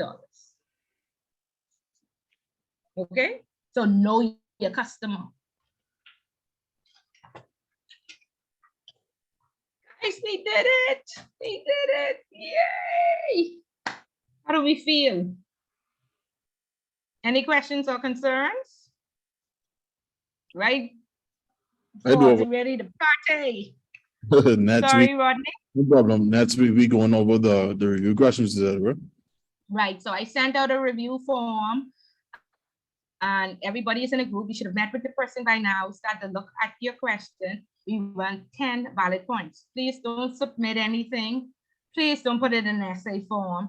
We want 10 valid points on each topic, and we will have discussions next week. And, you know, feel free, if you're not in a group, but you feel that you have additional information that you want to add, please come prepared to share it with the class. And again, this is Ms. Bullet isn't taking a exam, so this review class will be as good as the effort each of you put into this. Excuse me, Ms. Okay? Bullet. Yes. I went over, I think it was like 20 questions in the back of the book. There were like multiple choices and then they have the answers. So there are some of the questions we're gonna have on the exam. There's one scenario question from the back of the book. Could possibly be there, but those questions are good practice questions, and it's geared towards different industries. So there could be a scenario question, something similar, but all of that is just for practice. Okay, thanks. Okay. And again, like I said, each of those homework questions are past essay questions that were on exams. So just look at them and make sure you understand what they're asking and you know what detail is important to put in there. But they could possibly be on this exam. You never know. Ms. Ballard, so the essay Yeah. question, for the exam, the 7 essay questions, there will be 200 to 300 words, right? Unlike how the homework was 12. Remember now, it's just a page and a half. They're saying only when you write the essays to be submitted, you know, there's a word count. Okay. These a page and a half. You handwriting, there's a lot of writing. You gotta let your hand rest the night before. Okay, so yeah, Okay. so a page and a half the most. Okay, all right. Thank you. How much time do we have for the exam again? It's 3 hours. And so what I encourage persons is to time yourself. Like I said, the key is to be organized. So next week, you're gonna come with your review sheet. And if you don't know now, by the end of the review, you should know. I'm gonna answer the FATFA question. I'm gonna answer the money laundering question. Like whatever you've done for homework, I would suggest that be one of your questions that you answer because you've already done the research. Okay, so after next week's class, pick out which questions you're gonna answer. And then you don't have to put them, you don't have to answer question 1 first. You don't have to answer the multiple choice question first, but you do have to put your name on every page and label, this is question 1, this is question 2, so we would know what question you are answering. Okay, so the key is organization and about 20 minutes per question. 20 minutes for the multiple choice, 20 minutes for each essay, so you don't run out of time. Okay, but we will discuss more of that next week. Sorry, Kenya? Is there any specific format for these essays? No, you writing them, handwritten essays, not lists or bullet form, but actual essays. Introduction, body, conclusion. Yeah. Okay, any other questions? Okay, guys, good job. I'm very proud. I'm very hopeful. Like I say, the homework grades are excellent. Most persons are going in with full points. Please, there are 4 persons who haven't submitted homework. The homework is 20% of your grade. The exam is only 70%, which means you would have to get 100% on your homework. I mean, 100% on the exam in order to pass this class. And I wouldn't put that pressure on myself. I'm not saying some of you aren't scholars, but don't put that pressure. If one more homework to do, please submit it on time and sit into the exam comfortably. Okay, so other than that, have a fabulous weekend, guys, and remember to contact Ms. Dean because I see 25 persons in here now. We want to have a number for the intermediate class, and it's actually starting next week, I think, as well. Ms. Bullard, Please, yes. are you able at this time to inform when the intermediate will happen again in the new year? Thought I saw something on the site for January. January, yeah. When I first came on, they told me that. Yeah, I was just making sure after I saw it's happening so soon while we're in introduction. Yeah. See, she did that class because persons want to get into ICA for the end of January. And so they had a lot of requests. And so that's why this intermediate class is actually starting next week. So if you want to not be delayed with ICA, you need to take this intermediate class to be able to get into ICA at the end of January. Oh, so you're saying it's for you say it's starting next week? Yeah, it's starting next week. What? Okay, I thought it's for January because I was looking on the site. I don't see nothing for January. Right, yeah, but there has been a request. You see, there are 25 persons here, and there's been a request that some persons have to get into ICA by the, by 2023. And in order for them to do that, they need to start intermediate next week. They will finish intermediate in time in order to get into ICA. So if that's your plan, then So is please, ICA, how often is the ICA class, Ms. Bullard? it starts every January. So if you miss this one, you'll wait till January again. And that's what persons didn't want to do. Okay. So it's And either with this January one, 2023 or January 2024. It's really up to you. intermediate is that 5 weeks as well, too? No, that's 10 weeks. Okay, so it starts from say next week until when? Till the second week in January. So they'll, of course, be a break for Christmas, but then there'll be 2 classes in January. Chapter 10 and then the review. You'll sit the exam and go straight on to ICA. So it's a quick journey this time, but persons have requested that they don't want to delay. Now, if you're gonna do 2024, then the intermediate that starts in January, you can go into that one. But if you want to get into ICA at the end of January, then I'd need to see you next week. The format for intermediate is the same, is almost similar to the same format as yours. Yeah, same thing. Same thing. There's one. Just 10 weeks. And does that also mean, sorry, Rodney, does that also mean testing will be available for Grand Bahama for intermediate? Yes, of course. Thank you. Intermediate meets every Saturday as well? I'm not, I think Tuesdays. I think it's Tuesdays from 6 to 9 p.m. But again, like I said, Miss Dean has all this information. So you could just, she is there until 3 p.m. today. So you can just give her a call, 325-4955, and she will, advise you properly. Okay. Ms. Bullitt, would that one be online as well? And if so, when do you think you guys will be doing the in-person? Again, Miss Dean, I don't foresee in person anytime soon, but you would have to speak to Miss Dean. Okay. Okay. Robin? Hello. Hi. Well, I wanted to answer. I wanted to speak on my David. Sorry. You wanted to speak on the group? Okay. Oh gosh. Yeah, because my internet was acting up earlier. No, not the review. Okay. Yeah. Oh, okay. Go ahead. Yeah, so I too was there at the Toastmaster 7178 Healing Communicators. I was in. So I got a invite from Rodney and my coworker Leisure Pratt. Okay. Hello? Yeah, I can hear you. Yeah, I'm just I mean, same thing as everybody said. I don't think there's nothing else I can add to there. So many other persons that was there. So yeah. So I just wanted to put that in. What was your takeaway?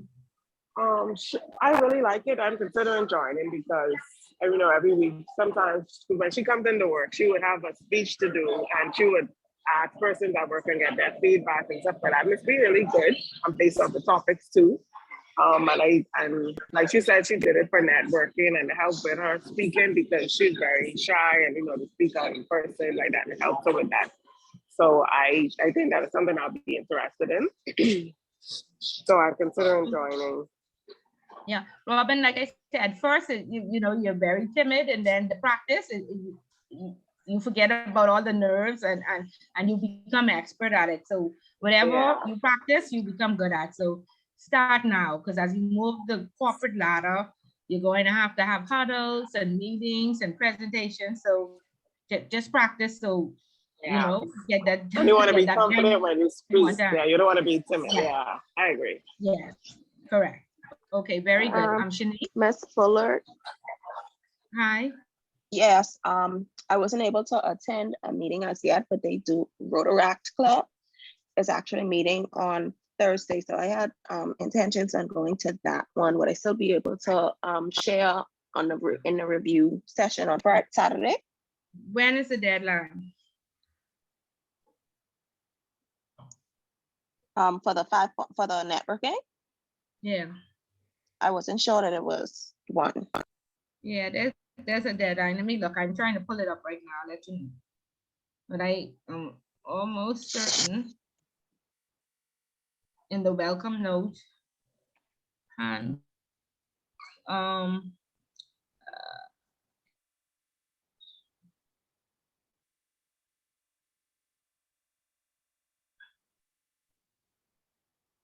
okay, you lucky, Bria. I mean, sorry, Kenya. No, there wasn't a deadline list. Okay, there thank normally you. is. Okay, so next week, yeah. Okay, Rod, Shanice, sorry. Hi, yes, I wanted to share my experience. I attended the Rotaract Club of East Nassau. I attended their meeting this Monday that passed, and they actually did a presentation on polio because the eradication of polio is their #1 global project. And so there was a presentation by Lindsay Cancino, and he just spoke about their goals. They want to eradicate polio by 2026. So that's their goal, that's their fight.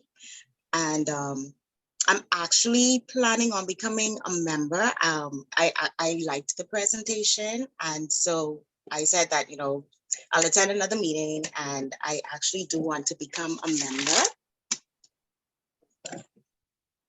And also, can I speak? I didn't present on my newspaper article either. Can I speak to that as well?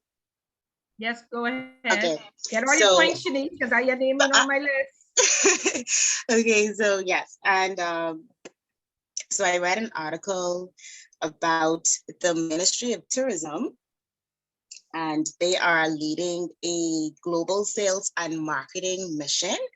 They're trying to reestablish the partnerships that they kind of lost with different countries in terms of tourism, because, the pandemic happened and that just caused a rift in plenty things. So they're on a mission, going to different countries, and they stopped to North Carolina. That was their latest stop. And so they had meetings, and there are going to be direct flights from Raleigh, North Carolina to Grand Bahama coming this November. And then they're having flights from Charlotte to Grand Bahama, Eleuthera, Abaco, Exuma, and Nassau. And so the Minister of Tourism, he's encouraging persons who are coming from North Carolina to not just stop to one island. They want them to, island hop and spend their money in different islands of the Bahamas. So I thought that was very interesting. And I'm glad that the Ministry of Tourism is making an effort to try to rebuild #1 industry that took a hit because of the pandemic. Right. Yeah, I see a lot of that advertising and the direct flights really help. So hopefully, they're forecasting that we will rebound in tourism dollars. So we need everybody to come, and hopefully we'll be okay. Okay, very good, Shanice. Thank you. Rodney? Yeah, thanks, Ms. Bullitt. You mentioned the ICA. Can you just give like a high overview of what that is or the benefits of taking out segregation? Okay, so ICA is the International Compliance Association. It is 9 months of anti-money laundering and 9 months of compliance, risk, and governance. Okay, each section requires 3 3,500-word essays. And so you'll have specific dates, you will attend class and specific dates to submit these essays. I would recommend it. It's UK based, and the UK is common law, so is the Bahamas. And most of it's taught here by Bahamian lecturers, but your papers are marked in the UK, and the Brits are very meticulous. However, they always ask that you choose a jurisdiction of your choice. And of course, you would choose the Bahamas to write your essays on. And you would find that because it's taught here in the Bahamas, and the book is based in the UK, the Bahamian lecturers normally teach you Bahamian law. So it'll be very applicable to your, day-to-day work. We compare to ACAMS. I don't know if you're familiar with the Series 7 and the Canadian Securities exam. The Canadian Securities is kind of a watered down version of the Series 7. And the same thing I feel with ACAMS. ACAMS is very good at, they have a lot of, they're good at marketing. They have a lot of webinars and good information that you can leverage off. However, they are US based. So what happens is you end up learning a lot of US law, US policy and procedure. And if you don't work in a US based firm, then you still have to go and learn Bahamian law on top of that. Okay, so to me, it's one step below the ICA, but persons still go for it, and it's still a good program. It's a little cheaper, a little less time, but again, you're being taught US law in depth, which you don't really need. You need Bahamian law and common law. So that's the difference for me. Okay, cool. And I mean, not obviously you're biased, but ICA would definitely the top tier one, like you say. Yeah, Global. in my opinion, yes. Okay, cool. Thank you. Because I am to your us do a lot of e-marketing, so I know a lot about that. So Yeah. So they're very good, like at the marketing. They're very good at the webinars. We always use their webinars, and in some cases we use their systems in our institutions. But in terms of what's important is that you walk away knowing Bahamian law, Bahamian best practices, and Bahamian policies and procedures, and you won't get that at ACAMS. Okay. Ms. Butler, just out of curiosity, does BIFS offer ACAMS, or do you know where it is offered? I'm not certain. You could perhaps contact the Bahamas Financial Services Board for ACAMS, but BIFS only does ICA. ACAMS have like their own website where you could register.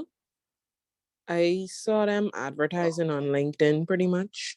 So you could go directly to their website. The Bahamas have like their own portal, I would say, or platform. So it's pretty much like you have to take a test to see if you qualify to sit the exam, and then they go from there. Oh, thanks for that, Bree.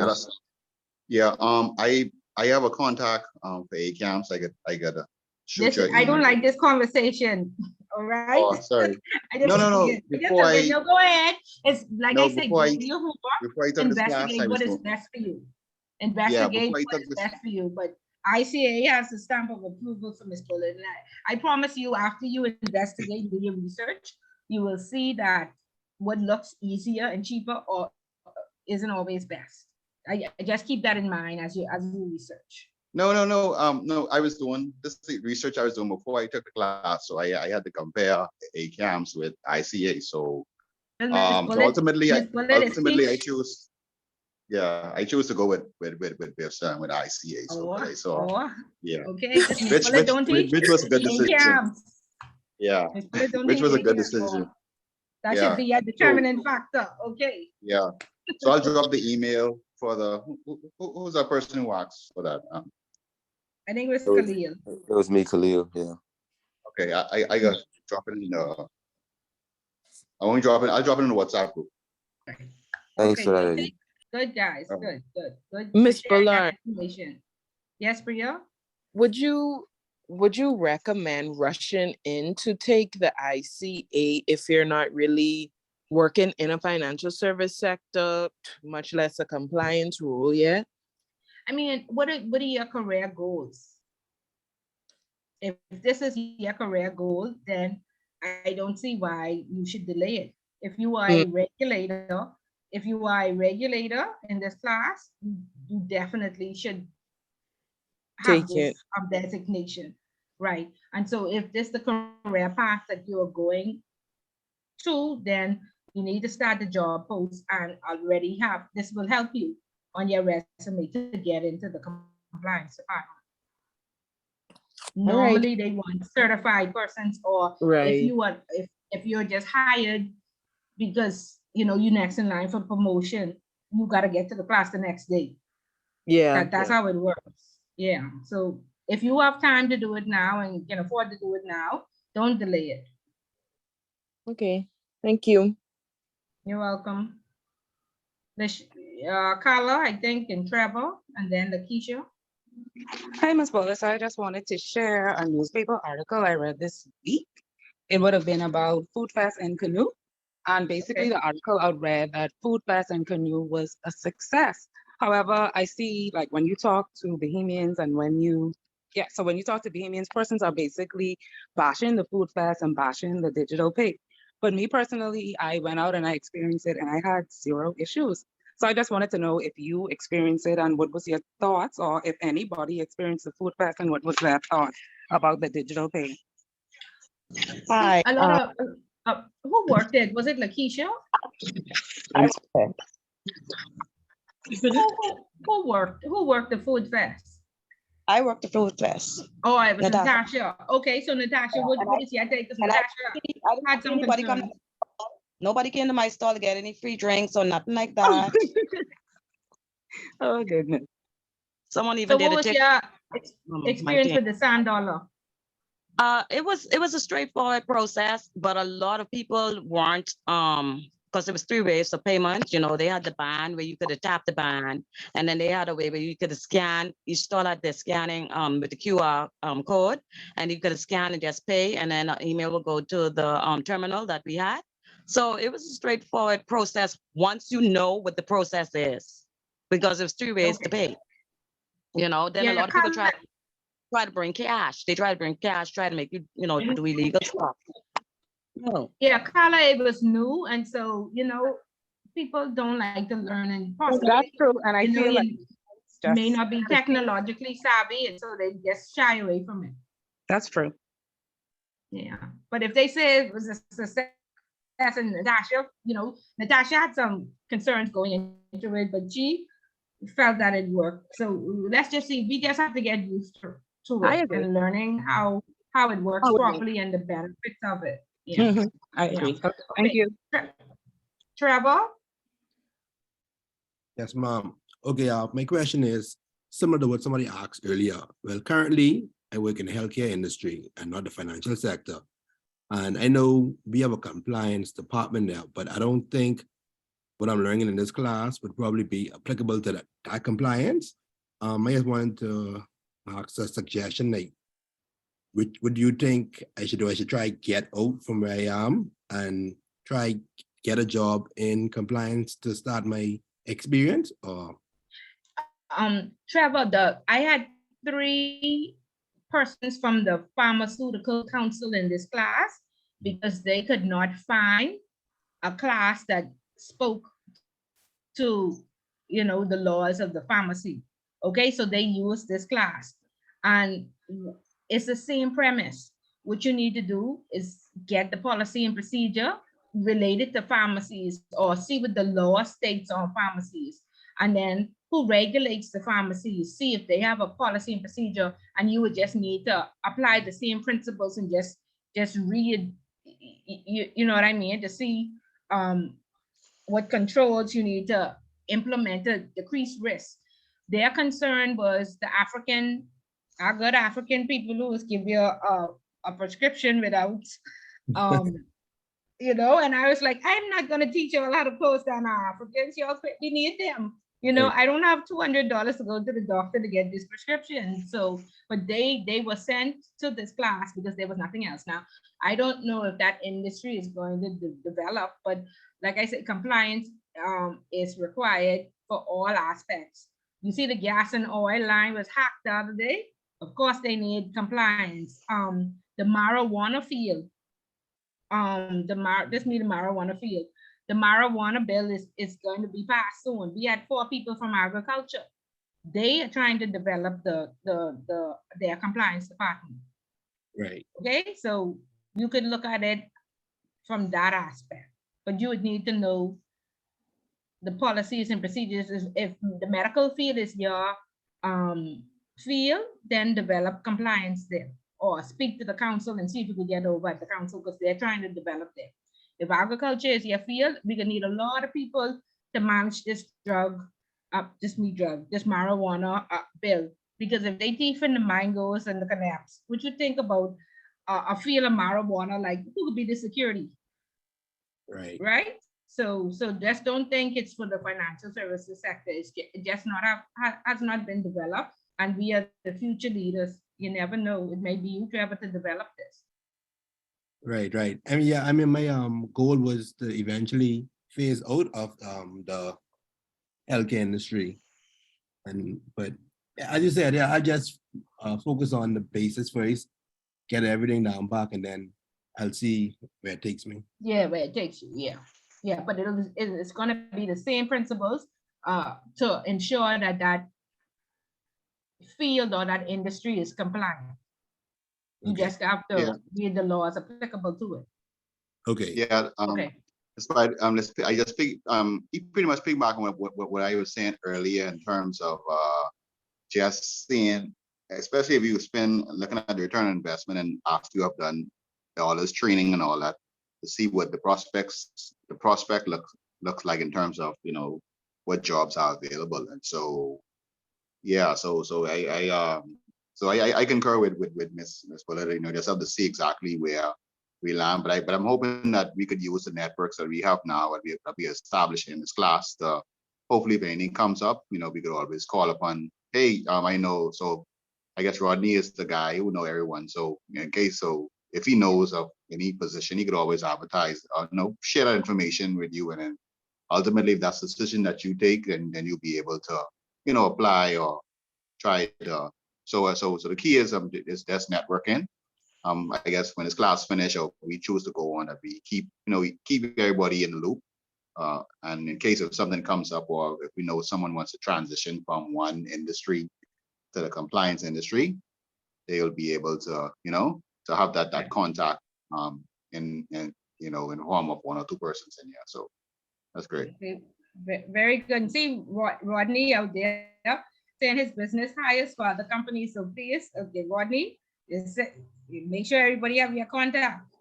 Okay? Yeah, and I looking for a 50K job too. So I looking for 50 to 60K job. I ain't want a little Hey, 30K. what No you think? pittance. Yours? Huh? The case of bottom of compliance, eh? Yeah. No, just to let you know. Yeah, that's the bottom of the barrel, Eddie. Oh, that's bottom of me. Okay. Okay. Well, I starting out, so Yeah. Okay. Yeah, that's good, and that's good. So don't get this job, Eddie, where they offer you office or food, travel, and they say we just need your signature. Don't get none of them jobs. They offering you 100K to do that. No. Don't do that. You shuffle very soon. Make sure you are experienced and have enough education. Okay. Because they got me Very good. facilitating all type of criminal Yes. activities. Eddie, we ain't coming up to His Majesty's prison to you. Okay, good. Yeah. Nakisha? Yes, ma'am. I just wanted to present on my newspaper article. I read The Guardian of Thursday, and I was shocked at the headline and interested to read about how Pintard is accusing the government of breaking the law regarding their Bermuda travel.